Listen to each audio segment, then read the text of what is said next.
we are back here with Fresh Juice, an indie game podcast. I'm your host, one of your hosts, Tommy Fresh, and joined, as always, on the ones and twos and the mics on the other side of the wonderful state of New Jersey, it is Matty Juice. What's going on? We're holding down the fort over on the eastern side of Jersey. I'll tell you my address later in the show, but what's going on, Tom? How's everything going? Oh, not much, man.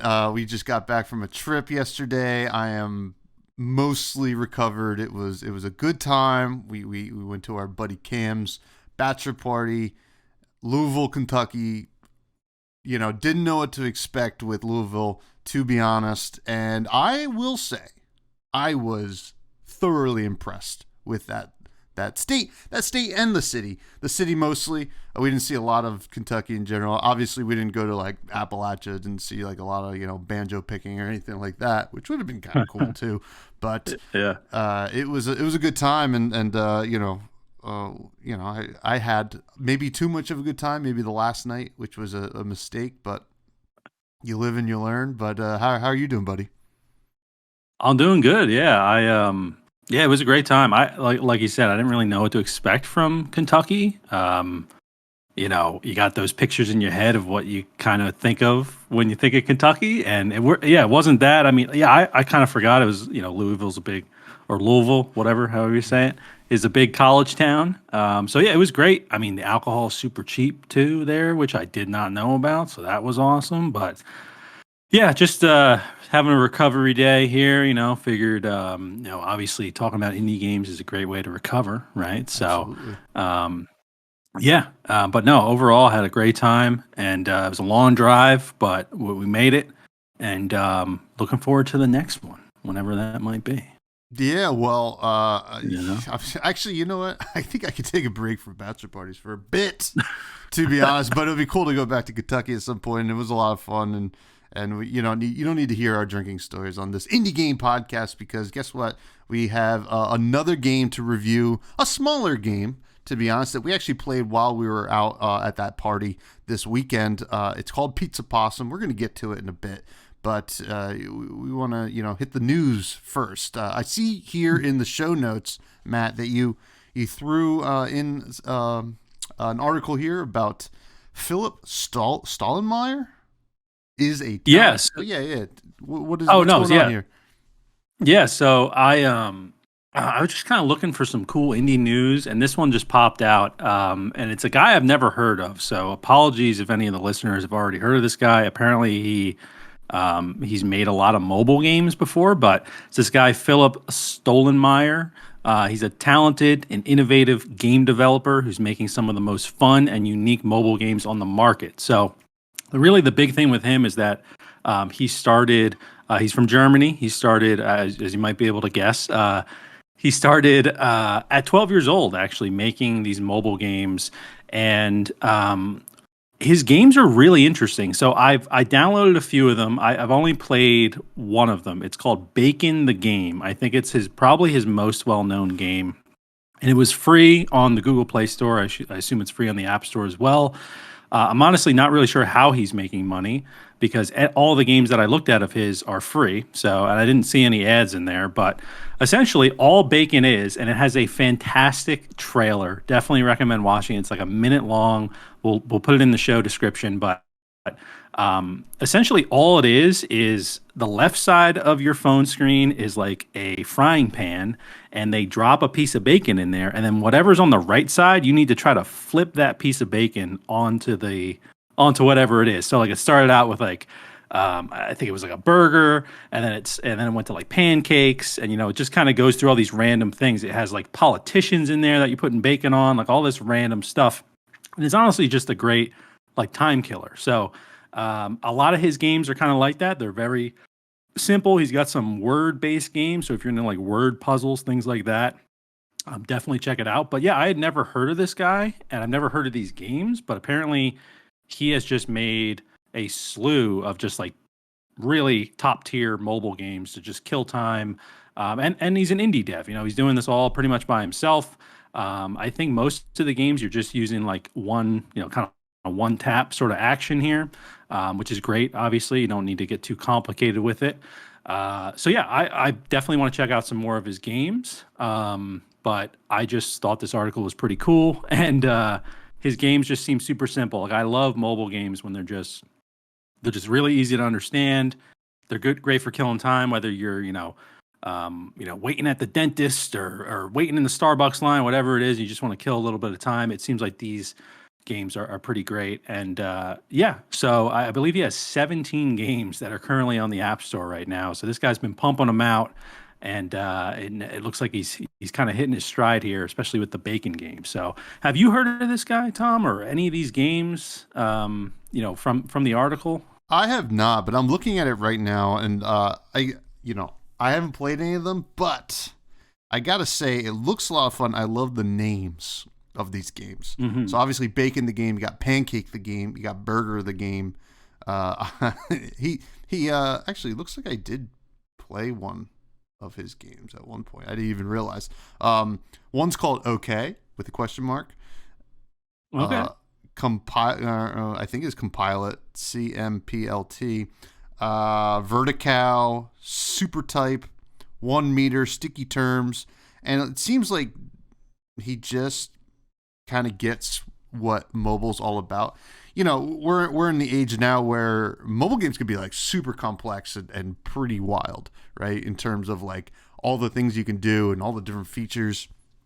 And I'm one of those people that I love a good mobile game, and I'll find myself just like late night, can't sleep. I'll just be scrolling through the app store till I find something, or don't find something and just pass out. But I almost miss that era of just super simple games, Flappy Birds, whatever. Even if you remember Jetman on Facebook when it first started. Oh yeah. Yeah, it was like that stuff was just time killers, and I kind of love that. And I'm eager to actually try this bacon game because it sounds pretty fun. But yeah, pretty neat. Mobile games is something that maybe we might do like mobile game eps where we just bang out like 3 different indie mobile games in a single episode, like a lightning round almost would be kind of cool. So it's good to have Philip Stolenmeyer on our radar, which is kind of neat. Now, I also found one thing, it's pretty slow news week, I felt like, this week. Yeah.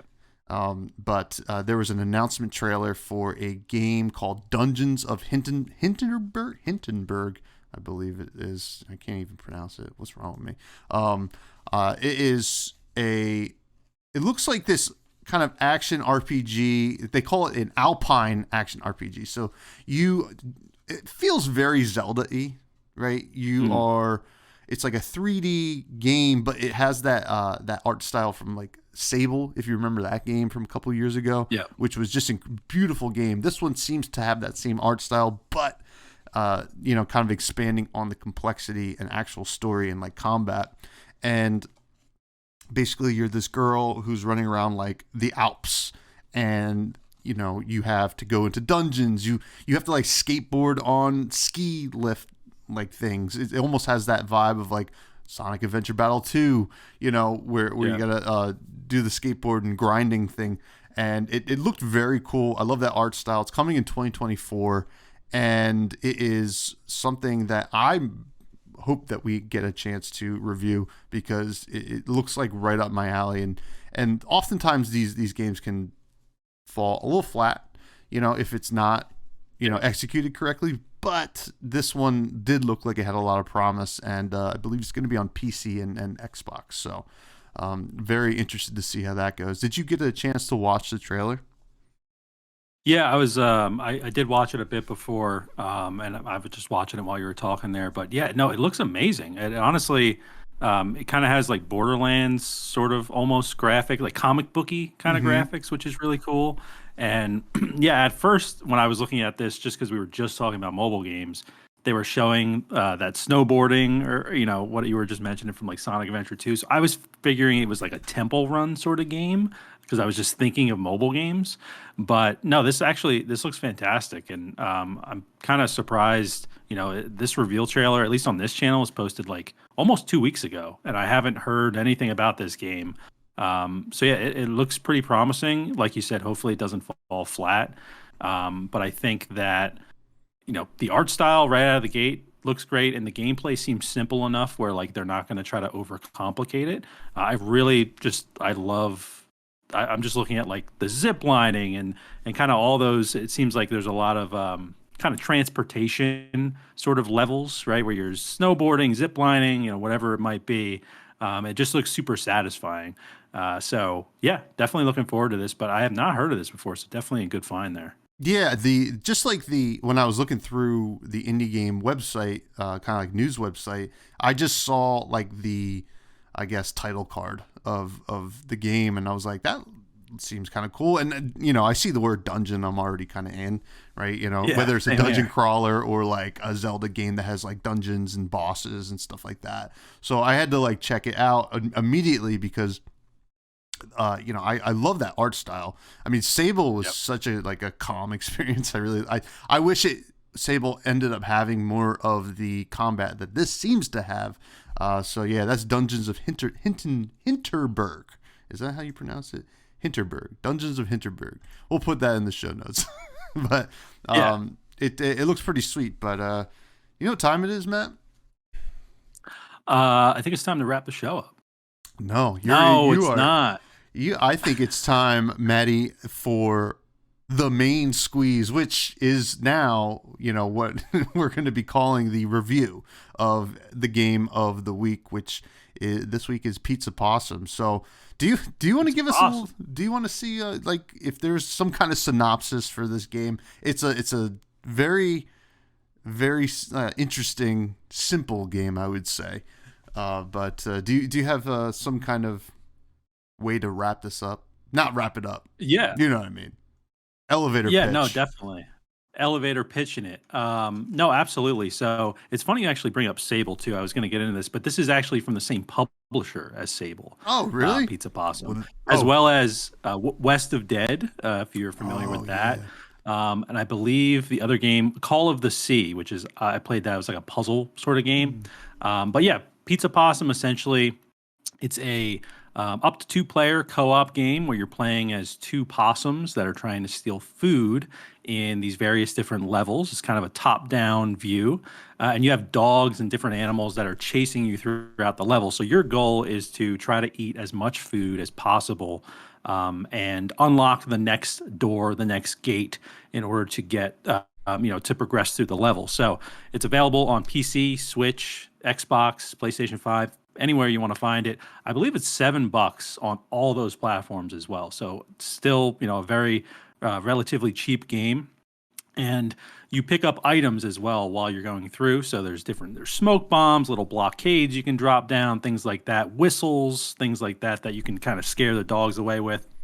So yeah, that's really the quick elevator pitch. It's like a very, very much I would say like a couch sort of co-op kill time sort of game.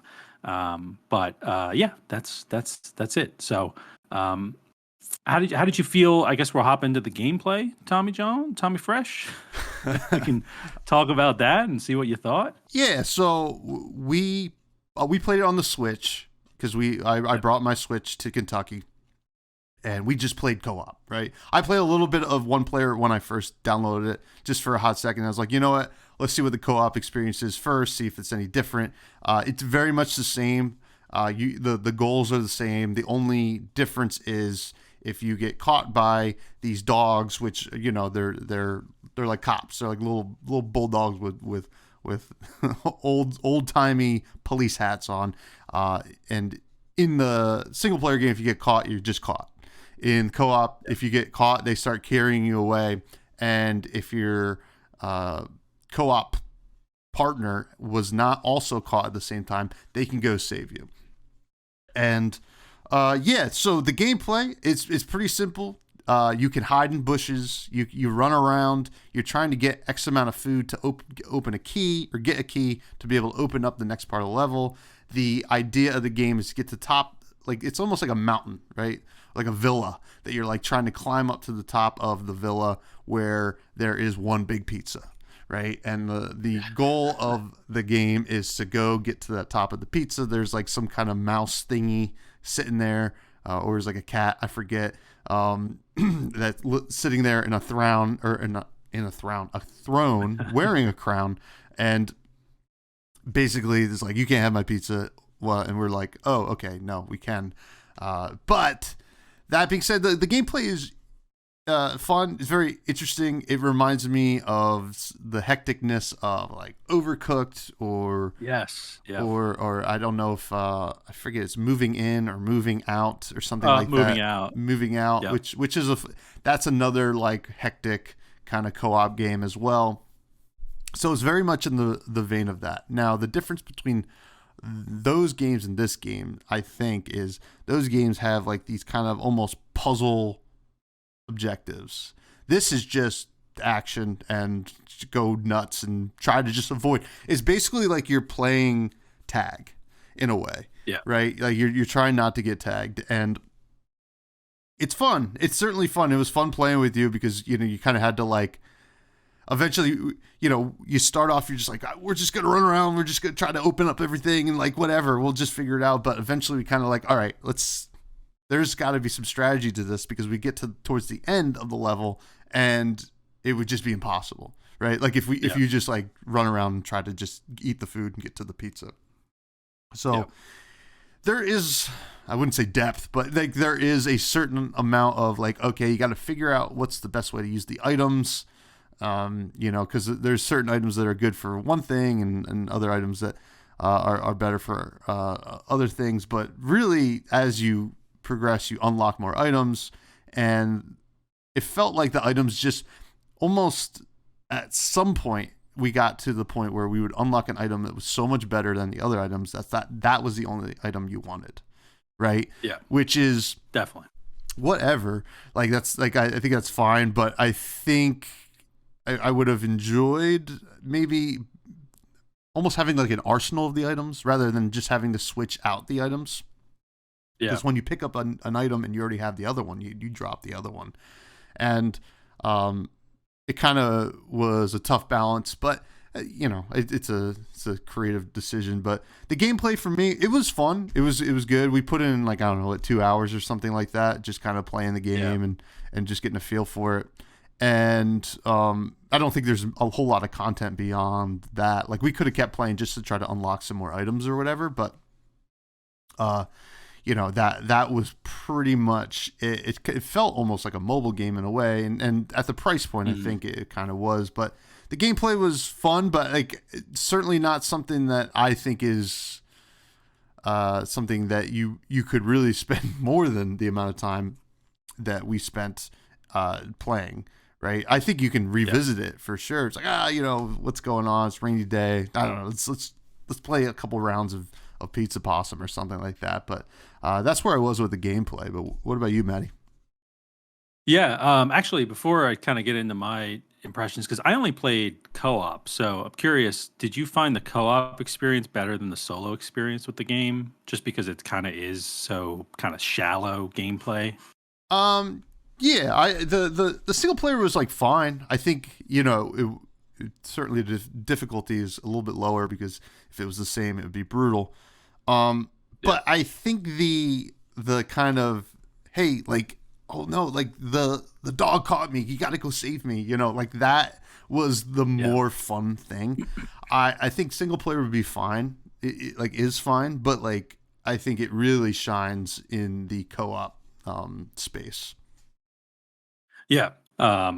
Good to hear. That's kind of what I was thinking as well, just because, those moments, right, where one of us got captured and we'd be like, help me, because they start bringing you. I don't even know where they're going to bring you. Do they bring you to the point where like the level ends? Do you have a limited time to get your co-op partner? I'm not too sure. But yeah, for me, I think you hit the nail on the head. Like, it's very Overcooked-esque, Moving Out-esque. In terms of like how kind of hectic it can be, but this is there is some strategy to it where you're kind of running around and you figure out sort of what some of the items are. I probably would have liked you mentioned like having an arsenal of weapons and items. I feel like if maybe they did like a Mario Kart sort of thing where you could have like two items, maybe like switch between the two, or I think a better change might be to, rather than having these sort of mystery boxes, to have have the items themselves like shown so that you're not accidentally swapping out an item with like a crappier version, or maybe there's a separate button so that like you hover over a mystery box and like you could see what the item is, and then you can hit like Y or another button to like swap out. I just felt like sometimes when I was running around, I'd be accidentally swapping out the good item that I had, and I didn't realize it because it's just so hectic. You got all these dogs chasing you, where like you got captured. I'm trying to go get you, whatever it is. Um, so I think that there's still little quality of life changes that I would make, but it's a $7 game, so it's you can't expect like too much out of it. The thing I really kind of one thing that I wish that they would really improve on, and one thing that I really like, the thing that I wish they really would improve on is just the synergy between the co-op partners. We kind of did it on our own, right? We're like, we were trying to look for specific items, trying to stay together. But I feel like games like Overcooked, like you're so dependent on your other team members doing a good job, especially for moving out, right? Like you need someone else pretty much to help you go quicker. I kind of felt like we weren't really like working together some of the times. We were just trying to survive some of those times. So I was kind of hoping that maybe like, maybe I don't know, we can find an item that like connects the two of us somehow. We could like, maybe it's like I don't know, a string that we pull and it just knocks down a bunch of the dogs, or like, I don't know, something like you find one piece of a bone, I find another piece, we combine it and we can throw it and they go chasing after it. Well, whatever it is. I just kind of felt like there should be a little bit more connection between the two players. But one thing I did like, which is kind of almost the opposite of what I was just saying, but I love the split screen effect that it had, Mm. where basically, I think we've all played games like this where you're doing co-op on the same screen. One of your teammates is, I think a Gauntlet Dark Legacy all the time, where someone's left at the bottom of a staircase and the rest of the team is moving on. You're like, wait, you got to come back and get them, and you got to like run back just so that one person can get out of that little corner.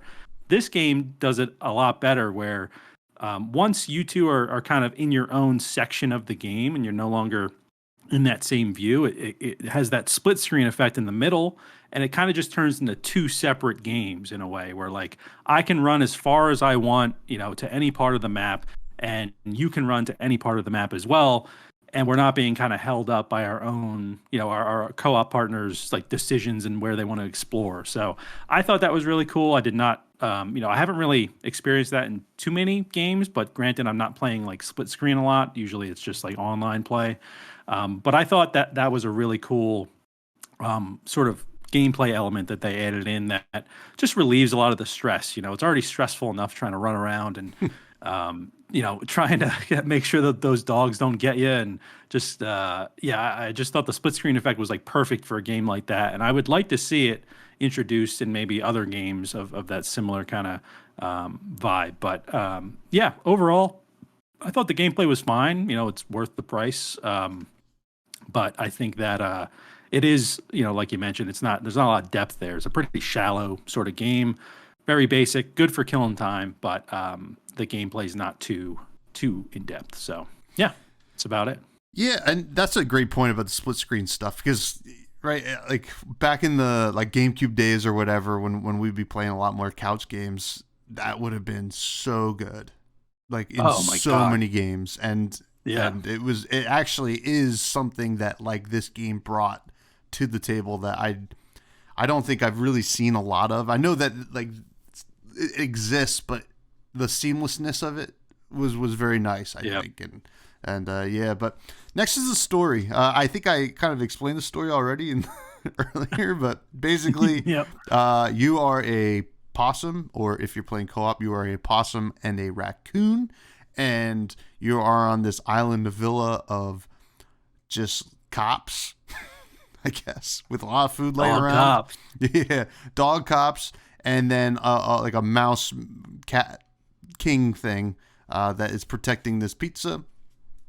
And that's the story. You are a troublemaker, and you are trying to steal food and steal the pizza. I don't know.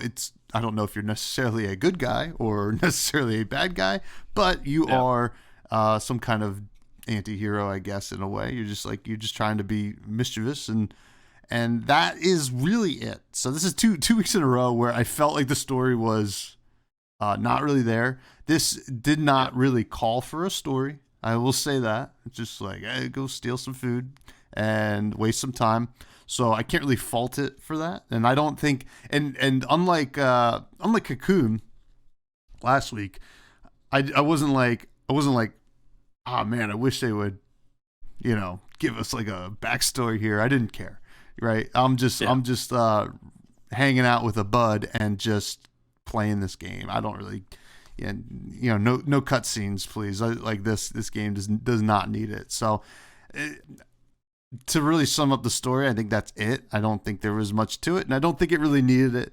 Maybe other people Yeah. would disagree, but I can't see any reason why you would need much of a story in a game like this. But what about you, Matt?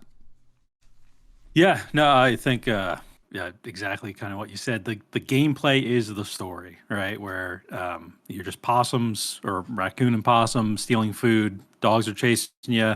I think the only thing that this isn't really a story element, I guess, but it would have been cool to have maybe like a little sort of boss fight where maybe like, the boss has a name or something and it's kind of maybe slightly different mechanics. So it's like, okay, I need to go, I don't know, like they're looking over here, let me go steal like their food over there, whatever it is.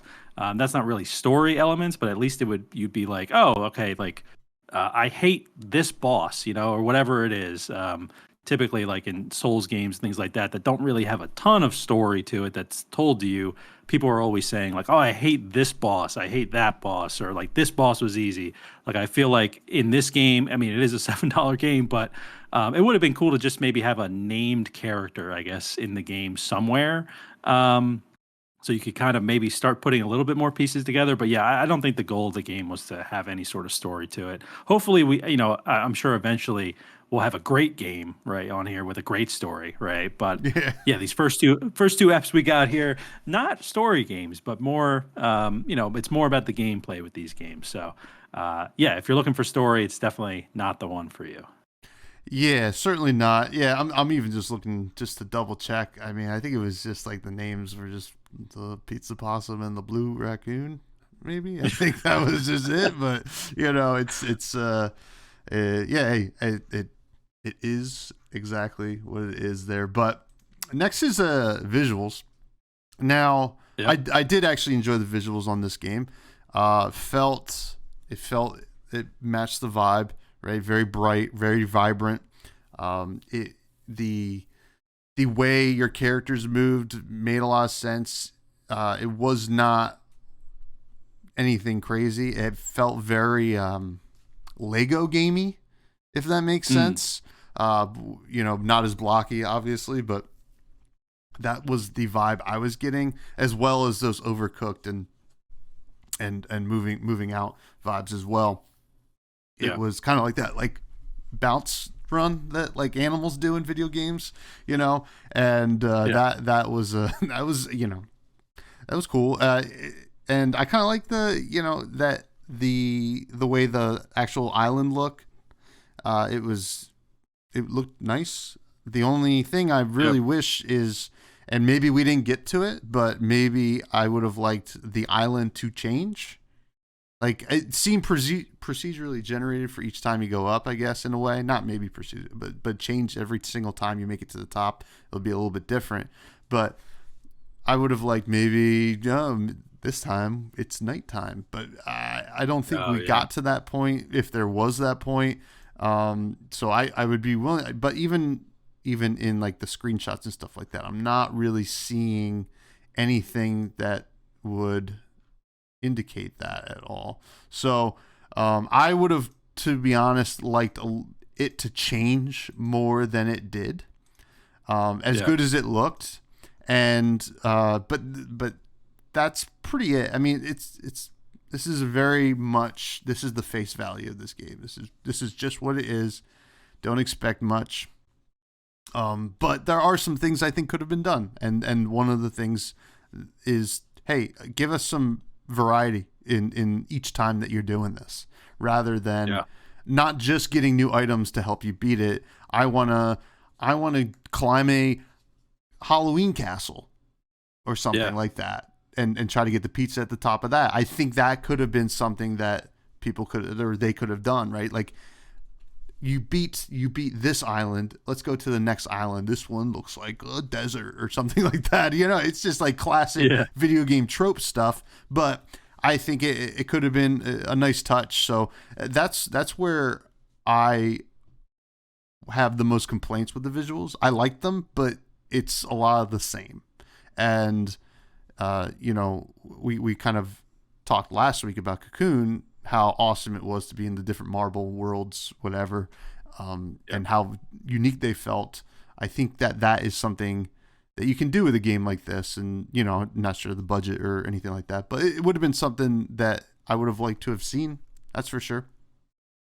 What about you? Yeah, definitely agree. I was thinking like it'd be cool to go to like different cities, or even like imagine like Atlantis, right? You're like running around Atlantis as possums eating all these different foods, or well, I guess it's mainly pizza that you're eating, obviously. But I'm not sure if this was in the game. Maybe you remember, but I don't think there's any like character customization. Like that's a big thing No. for like Overcooked, for example. It's like you can get like a new glasses or hat or whatever it is, and that could have been a cool way to kind of spice up a little bit of like, hey, I'm not just running around here aimlessly just trying to beat the level. Like I'm trying to get new items, get new customization items, and it could have potentially been a way for them to introduce another like revenue stream in the game if they have. Hey, we partnered with Overcooked. Here's like our Overcooked, bundle that you can buy for $5 or whatever. So yeah, definitely. The visuals, I think, overall are pretty good. They're very Overcooked esque, and I think that I'm just watching a little bit of the gameplay right now, but I think it's exactly what you sort of expect it to be.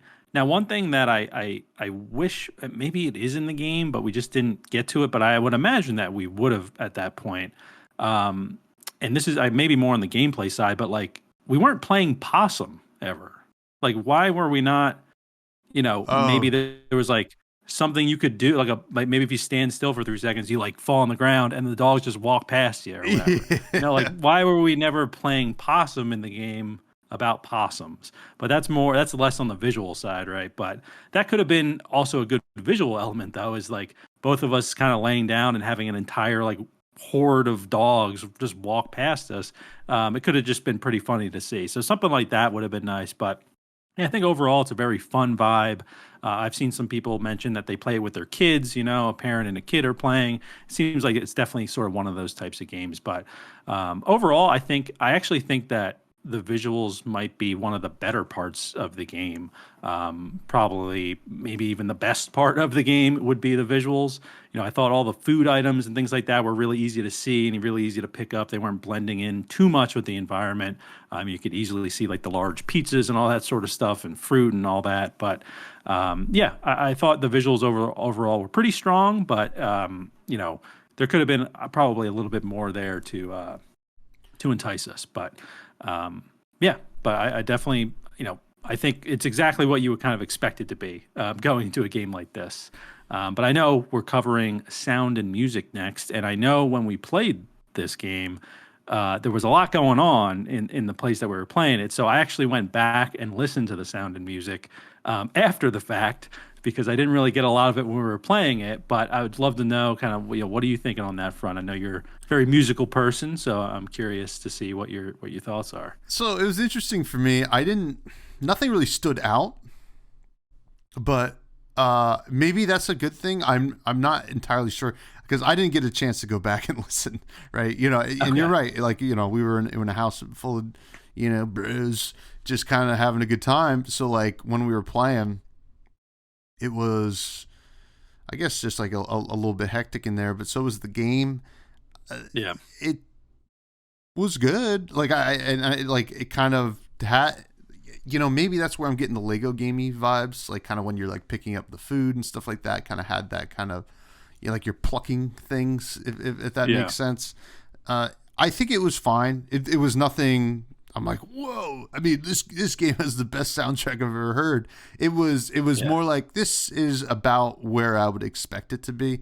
Nothing really, nothing really bad. Nothing necessarily great. So that was where I was. Maybe if I went in and listened in not a busy house, it would be a different story. But I think it matched the gameplay, which actually you bringing up the possum part also made me think of something that was kind of a pet peeve on the gameplay. So in the gameplay, you can hide in a bush, and but I didn't feel like the purpose of it really worked. You know what I'm saying? Like, because you'd always get found, right? You could like it. Well, if they saw you go in, or if they were chasing you and you jumped in, they would just jump in and grab you.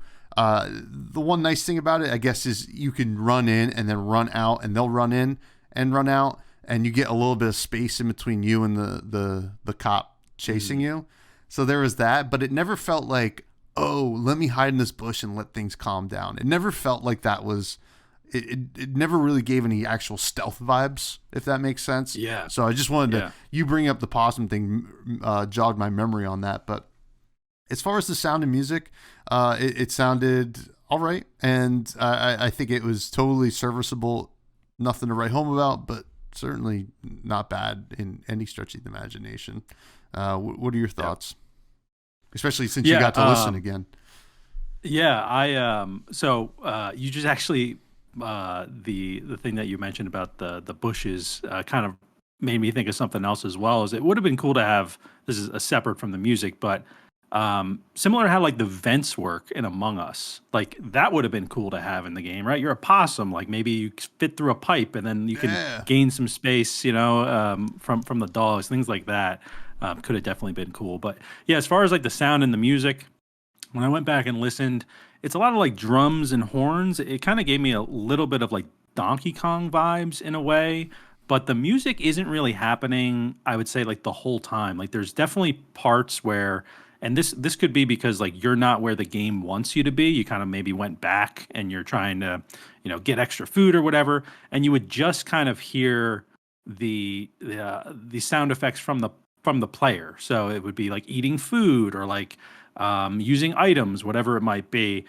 So that was a little weird. Like I would have liked the music to kind of be there the entire time. And also just, with the music, I thought the music was fine. Like you said, it doesn't make like a huge impact. You're not really like, this is the greatest, soundtrack ever. But when I went back and listened to it, and this is kind of interesting, and maybe this is like something that we could potentially do in the future, where maybe we play a game without the sound and we try to guess what the sound is. I was thinking that the music was going to be more like Italian inspired, kind of, because it's Pizza Possum. Like I thought like they would kind of lean into that a little bit, but it really wasn't. It was almost like kind of Mario Kart, Donkey Kong vibes of just like some drums and just some horns going, and that was pretty much it. Overall, I mean, the music was fine, but I definitely think that it could have been better. And I think something that I forgot to mention earlier as well is this is the first game from these developers. They're called Cozy Computer, I believe. So this is their first game. The publisher, Raw Fury Games, like we mentioned earlier, has done a few games that we've played, as long as some others, but it's their first game, for the developers. So they're probably going to take all this feedback in because I know they listen to the show, absolutely. And then they're going to, for Pizza Possum 2, they're going to really step it up. But the music was fine. It didn't make a huge impact for me.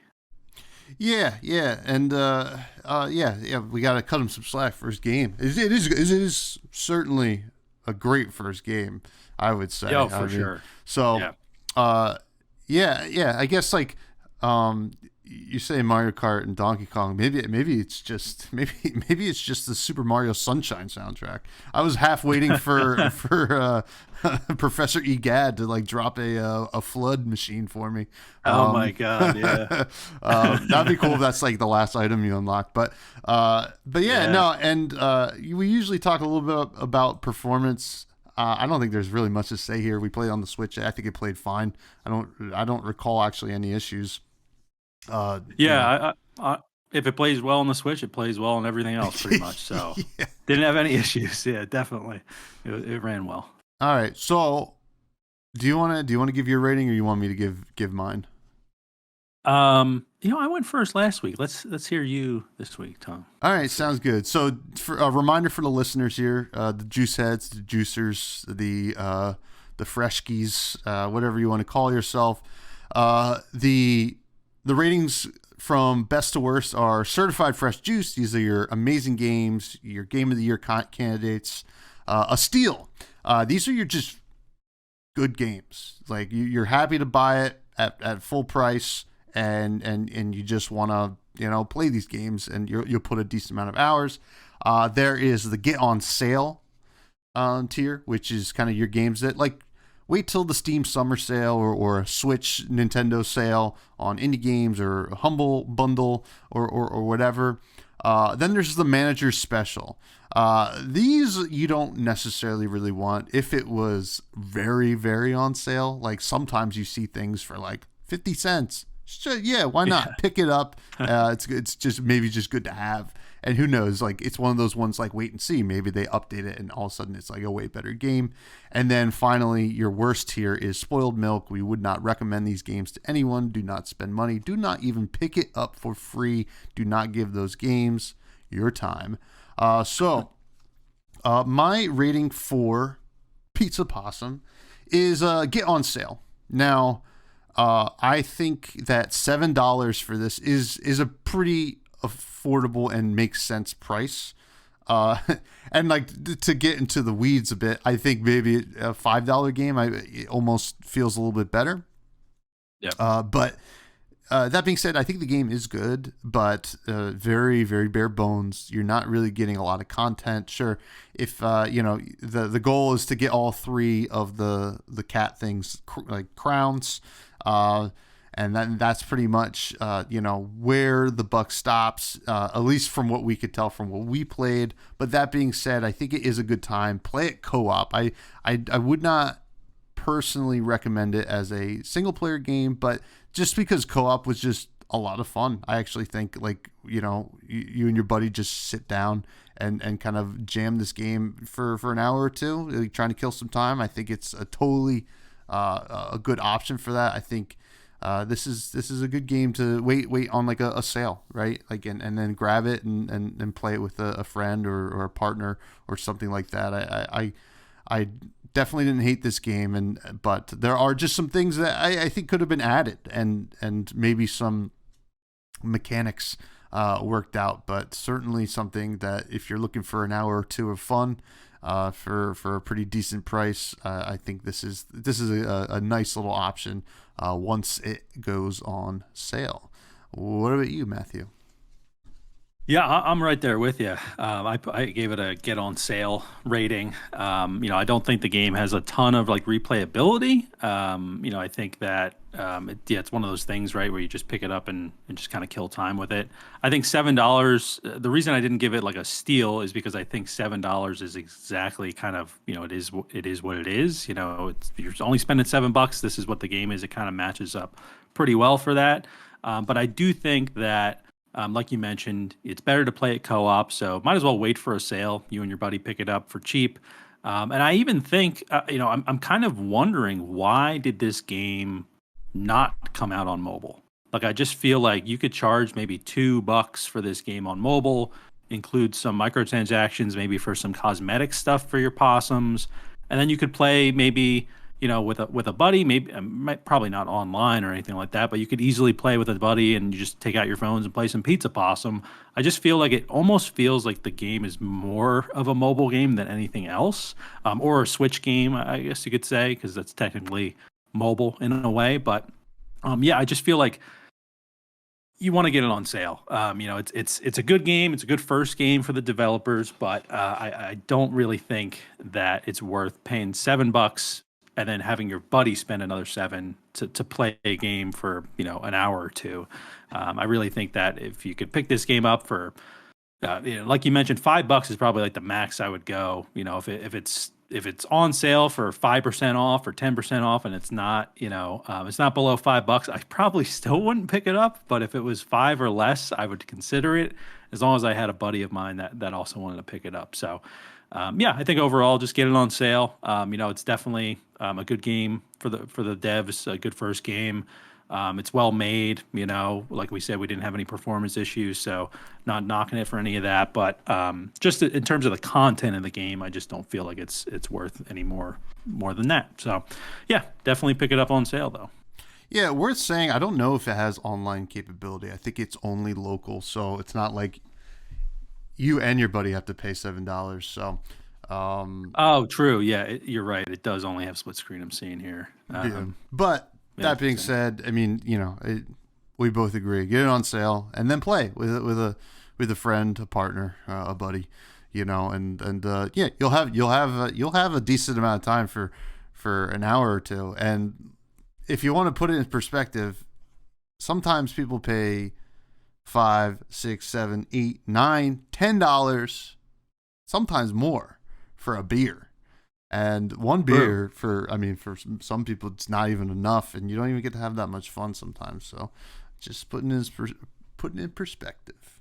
So, and some people spend $20 on one cosmetic for a game. yeah, yeah. No, So, don't buy that. Don't buy that Fortnite Darth Vader costume. yeah, All right, yeah. just buy Pizza Possum 3 times. Yeah, support You know? a developer that's actually showing a lot of promise, and Yeah. and I would be really interested to see what else they end up making. So something that we'll keep an eye on here at the Fresh Juice compound. But yeah, no, it was a.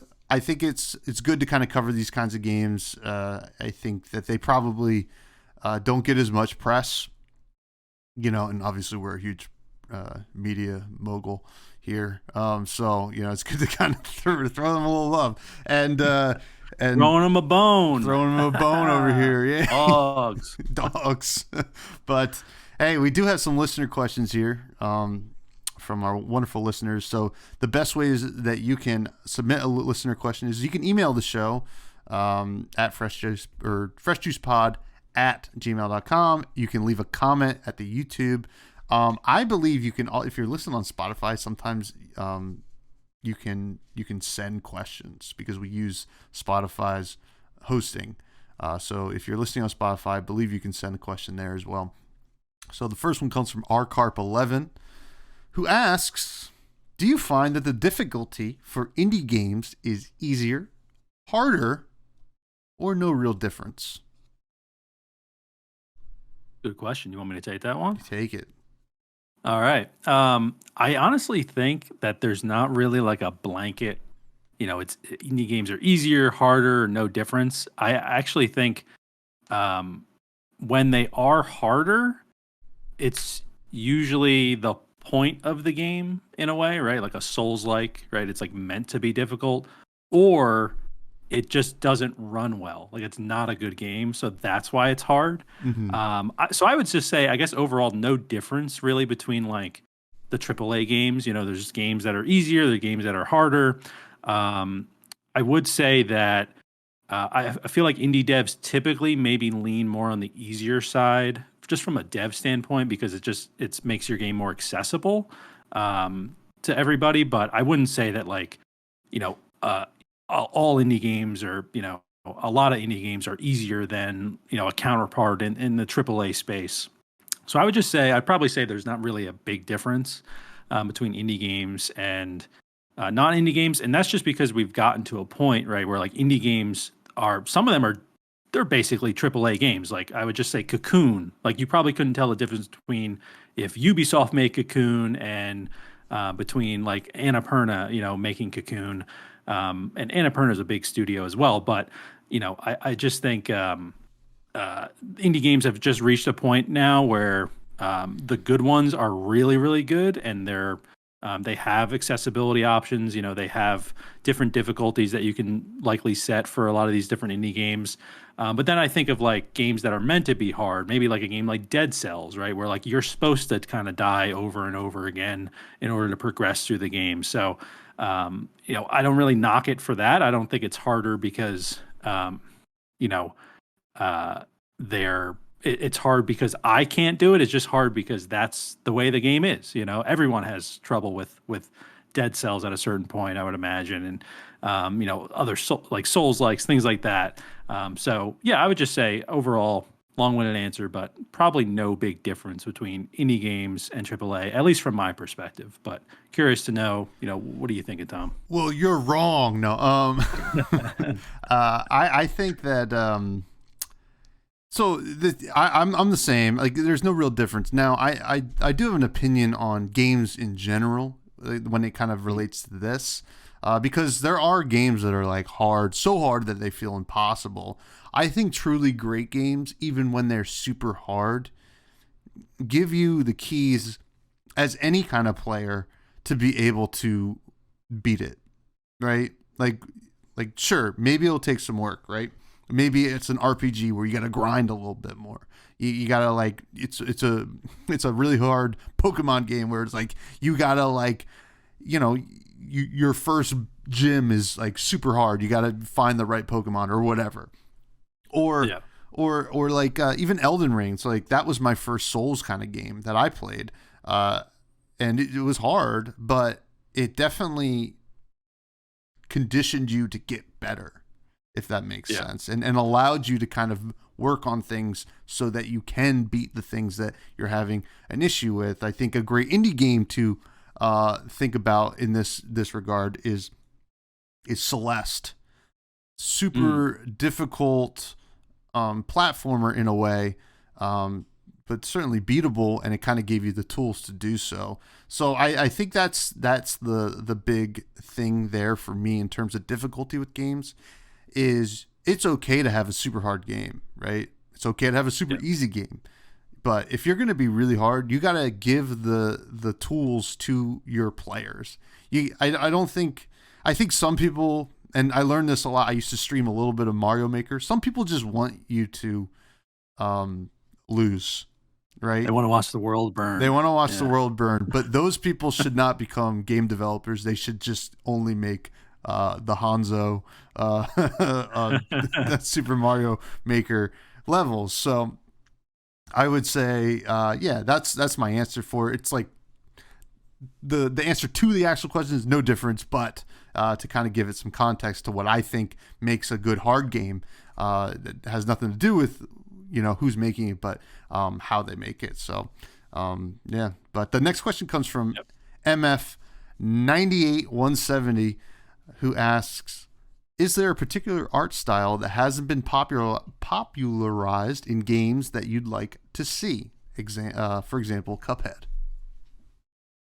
Yeah. No, I think this is a great question. And I think Cuphead is one of those games as well that just you never realized you wanted a game in that art style until it came out. And obviously it's a really well made game too. It's one of those games that's meant to be really hard, but it gives you the tools, right, to beat the game. And it also gives you that reward, afterwards. You don't feel like you just spent, an hour trying to beat someone and you didn't really get rewarded for it. So definitely, I would say a tough question because there's just so many different art styles. But for me, kind of the first thing I thought of is an art style in like Ed, Edd and Eddy.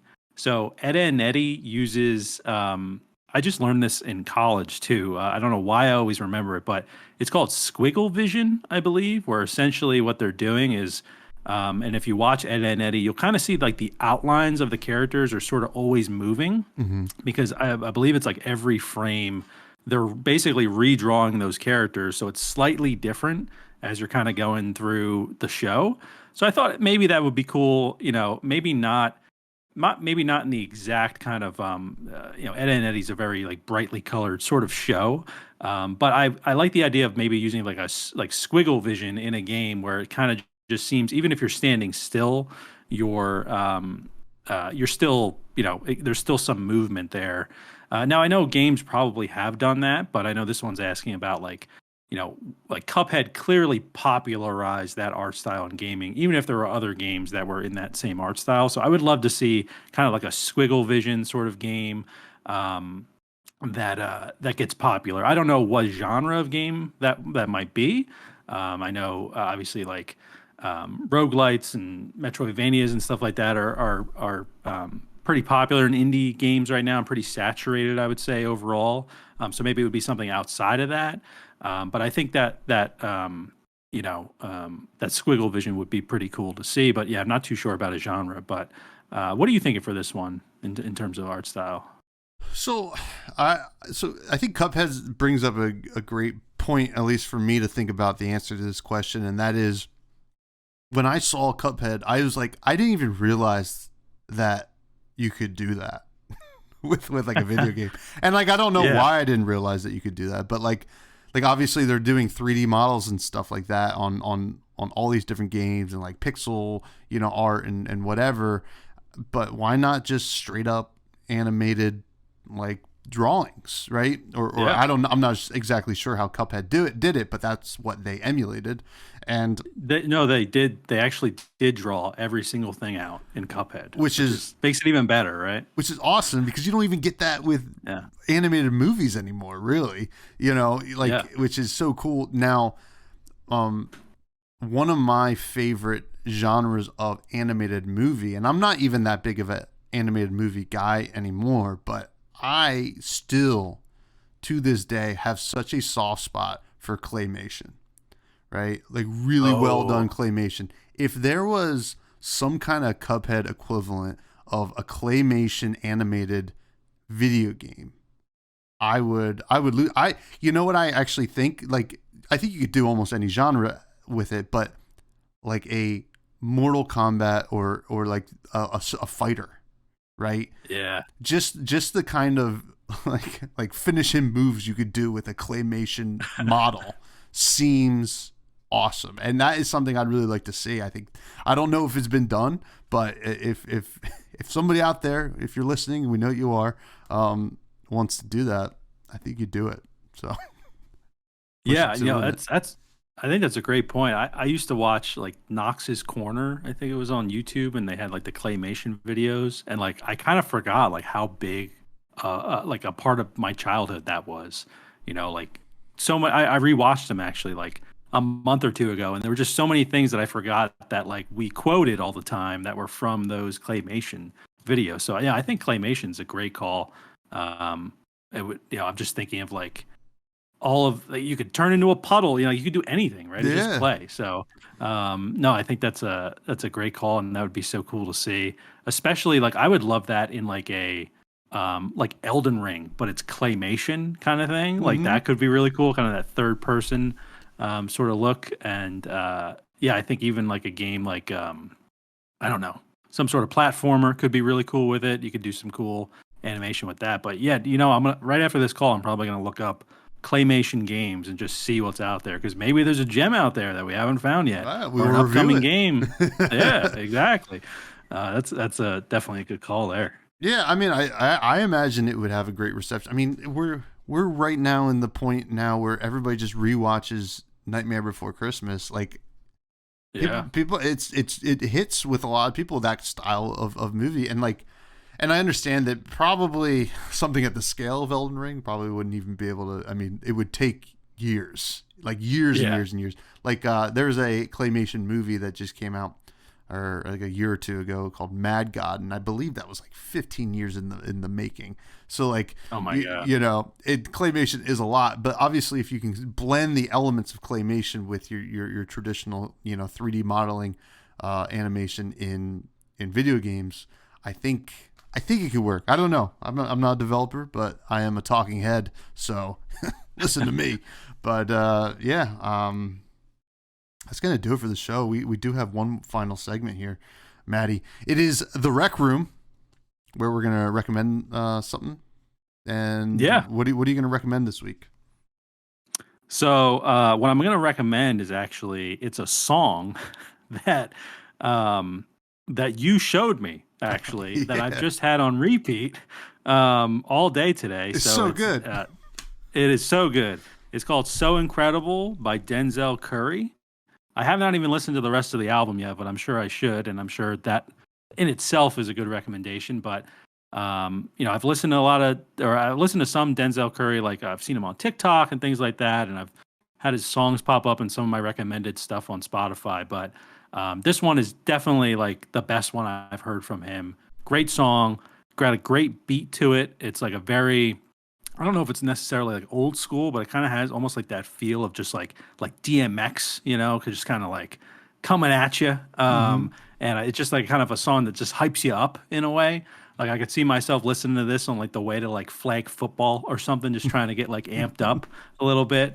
So yeah, no, I think overall, it's a great song, and hopefully it's a great album.